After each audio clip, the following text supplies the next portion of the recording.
Hey guys, it's Shelby again with Shelby Better Realty. Today we have a special guest and my buddy. Andrew Van Dyke, modern Woodmen of America Financial. Yes, exactly. Yeah, He's going to go ahead and break down what financial literacy may look like for those of you exploring how to be financially free, how to be financially independent, and how to begin building a financial platform and basis that is going to best serve you long term, right? Absolutely. And I've been in real estate for a little while now myself. My wife and I have some investment units, and Andrew has some really great insights when it comes to being on this side of the fence, or if you're on the other side of the fence where you're just getting your career rolling, you're starting to make some money and trying to figure out what do I do with my income and how does this best impact my future. So, thank you for coming in today. Of course, thanks for having me. Welcome to our downtown setup where we're trying to go ahead and sit down with people that are like-minded, that have a direction they're going for financial independence, for investing, learning about what we can do with the tools and the investments that we are getting. So, basically today, one of the first things I want to talk to you about is just basically the financial basics. What are some things that, from your perspective, people starting out in investing maybe aren't aware of, or what's a great plan or perspective on where do I begin? What do I even look at, and why am I doing this? Yeah. I think a great thing that I see with a lot of my clients that I try to work with them is they try to take the last part of the income that's left over and invest that number. The thing is the way life goes and the way that families go in business, there's not always that 5, 10, 15% left over at the end of the month. So my biggest tip if you're starting out is instead of your first thought being how much does maybe my home cost? Sorry, Shelby. But it's more like how can I save 10% of my income and then do everything else from there? Because if you can save 10 to 15% of your income through your working career and start in your early 20s, you'll retire very well.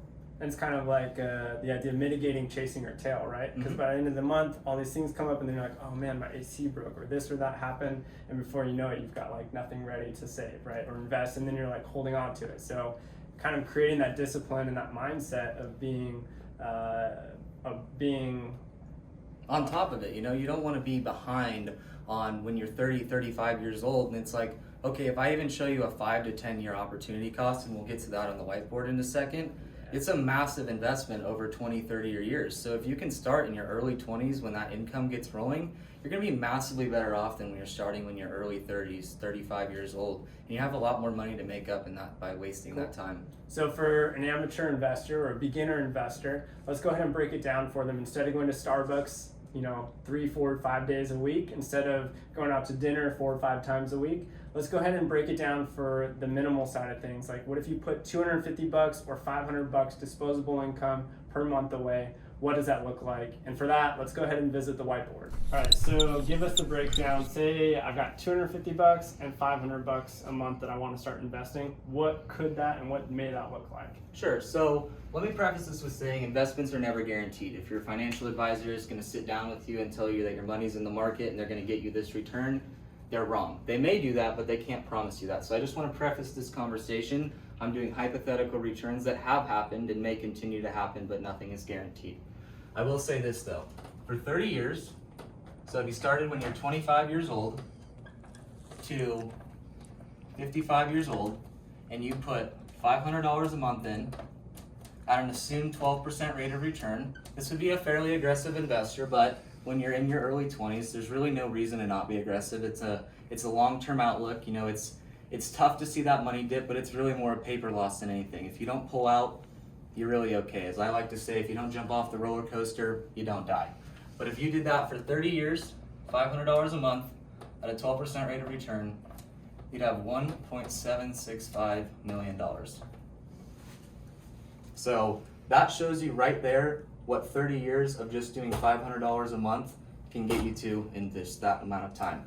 Now, if I said earlier 10% of your income, if you make about, $50K a year, that's about $5,000 a year, which is a little less than this $500 a month, but you can see how reasonable it is to put that amount away to get to where you want to be when you want to retire. Ever heard of a mutual fund before? I probably should have heard. You know what a stock is? Yes. You buy a share in, let's just say Tesla, and you own a percentage of that company, whatever it may be. I would not want to bank your retirement on one company's success. Now, Tesla has done very well over the last 10 years. If you're an investor in Tesla, you're probably happy. But as an advisor, I don't feel comfortable with your entire retirement being stuck into one company. If that company fails, so does your money. So instead with a mutual fund, why don't we put Tesla, Microsoft, Apple, Google, and all these big conglomerates, and we have a team of people working to make sure that these stocks are the right ones that we want in this fund at the right percentages. So we're still taking advantage of their consistent market growth, but those 2, 3, 4, 5 here and there that have those dips, they're so minuscule that you don't feel them as much. So what I would do is I would take this $500 a month, I would stick it into one of these mutual funds, and then depending on what your tax status was, what your income level was, we might look at doing an IRA for you, and then funneling that money into the mutual fund under the umbrella of the IRA. So the IRA stands for Individual Retirement Account. It is basically your personal 401k. Now, no one's putting into it for you, it's just your money, but it's a tax-deferred account, it grows tax-deferred, and it's meant to be there for your retirement. So I put that $500 a month into the mutual fund, and then if it's a traditional IRA, it's a tax deduction, or if it's a Roth, it's post-tax, but you get everything tax-free at the end. So there's a couple different ways we could do it. Small business owners, SEP, simple IRAs, you could deduct even more. There's a lot of different umbrellas to put it under, but as far as where the investment would go, generally I like to put my clients in mutual funds. Now, if a client has different risk assessments or comfort levels, I'm assuming, are there different types of mutual funds based on their comfort level that you can advise them for? Absolutely. So a mutual fund is going to be broken up a little bit like a pie. So you might say 60% are US equities, and 20% is foreign markets, and then the other 20 is bond market. Bond markets are pretty conservative. So if you're a conservative investor, you might see 20 to 45% of your fund be made up of bonds because they're much more consistent. They pay out the dividends. The idea of a bond is you give a company an X sum of money, and they're saying, we're gonna pay you an interest for you letting us use your money, and then at the end, we'll give you your money back. I would say, as an investor that's still accumulating their investment, you're not that concerned about dividends because it's taking away from the opportunity cost of putting that money back in the investment. That makes sense. The dividends, maybe somebody further down their investment pathway may consider it, whereas if you're a newer investor, you probably want to reallocate those back into your mutual fund. Absolutely. You see most retirement clients or retirees are using some sort of dividend to supplant their income with their investments. Cool. Perfect. Touch on it. So, historically speaking, what are typical return rates? Because everybody's like, well, what's my money return going to be like? So what are something I want to really get into, and one of my biggest points is like why aggressive mutual fund investing is better than index investing. So I think that would be the next point we hit because what's index investing? So back to the whiteboard. Back to the whiteboard. So it's a bucket. It's the fund. So mutual fund, all the stocks.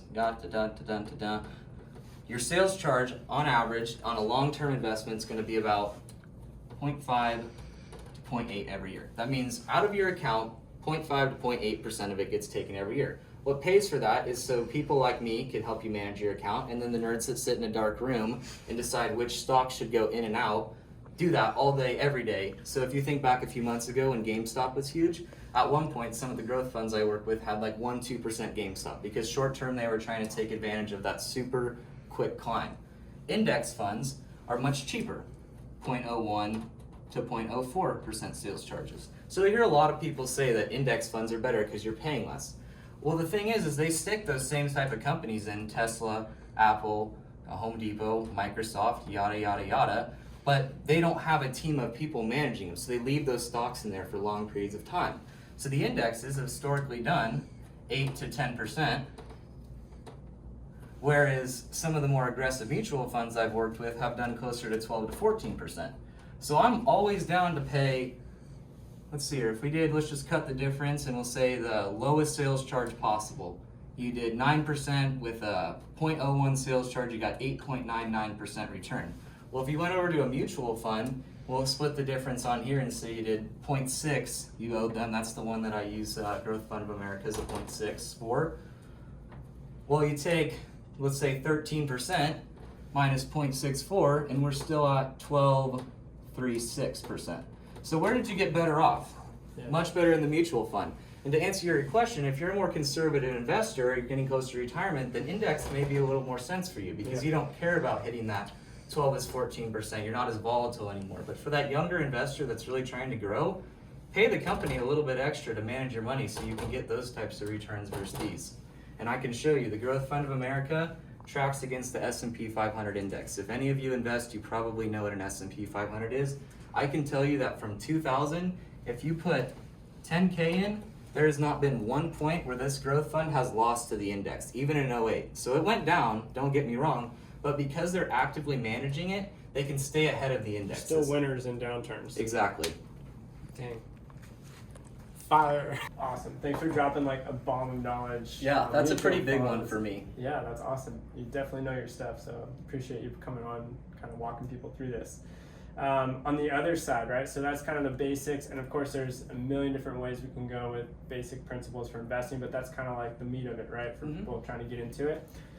Let's talk a little bit on the other side of the fence for people that may be getting through their career, they have some investments. Maybe let's take an example of like an agent, like a lot of agents that we work with and that I interact with have maybe a rental property or multiple rental properties. They make good income, of course, with the market, how it's been has been incredible for people's pocketbook. And more agents that I talk to than probably have lump sums of their income sitting in bank accounts and checking accounts versus deploying it in maybe some more maybe fairly stable return environments or more aggressive or whatever they end up doing, because they just don't simply know what to do with the funds. And they also want to have funds for, quote unquote, a rainy day. So let's go ahead and just kind of chat through a scenario and just maybe get your insights and opinions. So say you're an agent, and we'll keep it simple. So you have one rental property, right? And the rental property's mortgage is $1,000 a month. Okay. And you've got a tenant in there, you're cash flow positive, right? That doesn't really necessarily matter. It's just a good thing to have. And then you've got your primary occupancy, and maybe your mortgage on that's $2,000 a month, okay? If you're a real estate agent, you've had maybe a good year and you've set aside, $100K in income that's post-tax, and you're saying to yourself, cool, I just want to have that for rainy day fund. People say that cash is king. So if I'm sitting in, my traditional bank account, you're not collecting, much savings, right? I think we did the example, like 100K, you might make what, $100? Yeah, especially where the banks are heading right now. I mean, Wells Fargo got rid of that line of credit. They're drawing back. So what was already a minuscule amount you got is now even lower, down to 0.01, 0.04. So yeah, if you had 100K and you're talking about making 100 to 250 bucks for a year. And what's the principle of interest, historically speaking? Or not interest, sorry, inflation. Inflation. So on average, you want to account for about 2.9. I'm not going to sit here and say I'm an inflation expert, but I think we'd all be lying if we said we weren't going to see things increase a little bit over the next year or two. But as a historical average, it's been about 2.5 to 2.9. Good benchmark. Exactly. So you're basically losing money on your 100K sitting in the bank, or 10 grand, or whatever it may be. I would just bank on losing 2% every year. Yeah. Okay. So in another situation, given that you want to have access, say the market crashes for some unknown reason, maybe it does, and we go through a transition, people want to be best prepared to have cash on hand to cover expenses. They don't want to lose their rental, they don't want to lose their primary residence. So maybe this is a whiteboard conversation again. Yeah, we're straight back to the whiteboard. Give you some arthritis. Yeah, I need some. Let's break this down. Perfect. So walk us through this with this example at least. So what I heard from you was basically that they have a commitment of $3K a month between their $2,000 personal mortgage and the $1K a month mortgage that their rental property tenant currently covers right now. Now, for the sake of planning, I'm planning as if that tenant is not there. So if something were to happen, it's like you're saying, if the market's down, 10%, then it's kind of going to be crappy if we have to pull from the mutual fund at that point to pay off these mortgages or to pay off the monthly payment on that. So my general rule of thumb is you want to keep a year of your mortgage payments in the bank, whether that's your personal or investment properties. The reason people got, well, plenty of reasons, but one of the reasons people got screwed in 08 was because they had their home and 4 or 5 rental properties that were, let's just say, 2K a month mortgages. And sure, they had tenants for the first 6 months, and then after that, they had no tenants. So they had an $8,000 monthly gap to make up. No one planned for that. That's why everyone got screwed. So if you kept a year worth of mortgage in there, which would be 30 times 12, so $36,000, I think that's a really perfect number to keep inside of your liquid savings. That is the account that's literally right below your checking. You could move it right to your checking and it's all completely liquid.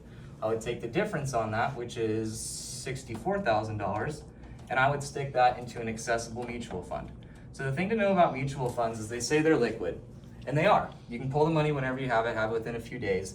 One thing to know though is if you put money in on C shares, you really do not want to pull it out within that first year. Because if you do that, you're going to take short-term capital gains on that growth that you've had. Whereas if you just waited the year, you don't have to pay the short-term capital gains tax. And that's kind of the benefit of setting aside 1 year's rainy day insurance. Right? Exactly, is that if the market was down, you still have a year of mortgage payments set aside that you don't have to go to the investment. You give the investment time to come back up. So for instance, we had aggressive clients take 15% hits during COVID. Well, it took the most aggressive accounts only 60 days to recover after that 15%. 08, it was about mid-2010 before the last of the aggressive accounts recovered. And that was the most gnarly thing we've seen. COVID is about the second most gnarly thing we've seen since the 08 crash. It took 60 days for your investment to return to what it originally was at the start of COVID. Cool. So that's why we keep this $36,000 there to hedge that risk. Okay.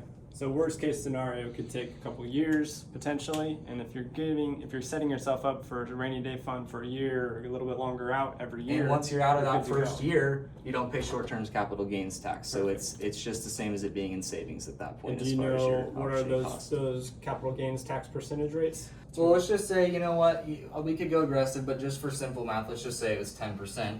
Instead of your money sitting in a bank account where you made about $64, which would be the 0.001, you made about $6,400 because that's 10% of that account. So just do the difference on that for 1 year. $64,000 in the bank over 10 years is going to make you, on very simple math, about $640. Add another 10 years in, so after 20, and you're at about $1,280. Now, compound interest plays a little bit of a factor, but you didn't crack 2,000 of gains basically over 20 years. Now, what's 64K look like with you?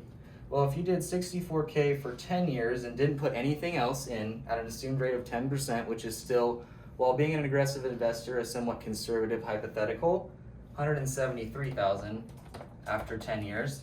And if you let that grow for 20, 468K. This is just an initial investment of $64,000. That's 20 years, 10 years. That's 10 years, 20 years. So that's your opportunity cost right there. This number and this number is assuming you don't add another dollar to that number. Yep, that was $0 a month, 10% over 20 years. All right, so as we wrap this up, thanks for your time and your wealth of knowledge today. I'm sure there's a lot of people that will be shooting us a message or commenting to help them out to get onto a path of investing. Tell us a little bit about the company you work for, their situation, and why you like being a part of their corporation. Yeah, so I work for Modern Woodmen of America, and chances are you've never heard of us. And the reason you haven't heard of us is because we don't spend your dollars on Super Bowl commercials, our shareholders' pockets, the CEO's Armani suit pocket. That's not where your money's going. It's going directly back in the communities you live in. I've been able to donate thousands of dollars since my time working for this company. We don't charge advisor fees. We've been around since 1883, where we've been through 2 world wars, multiple pandemics. It's a company that is very foundationally strong. It cares about its members and its employees, and it's willing to make sure that both of them are taken care of, even if it's less profit for them at the end of the day. Amazing. Tried and true integrity and character, huh? Honest, integrity, effort every day will always lead to success. I like it. Put that on your wall. All right, well, thanks for your time, Andrew. Thank you, Shelby. Always good. Thanks for watching, you guys. If you have a chance, go ahead and click that like button. Helps us a ton. Subscribe to our channel because we're going to be releasing content on a regular basis to help answer questions you guys have. If you have any questions, definitely leave a comment below so that we know what to answer as we produce content on a regular basis. Thanks for watching, guys. We'll talk to you soon.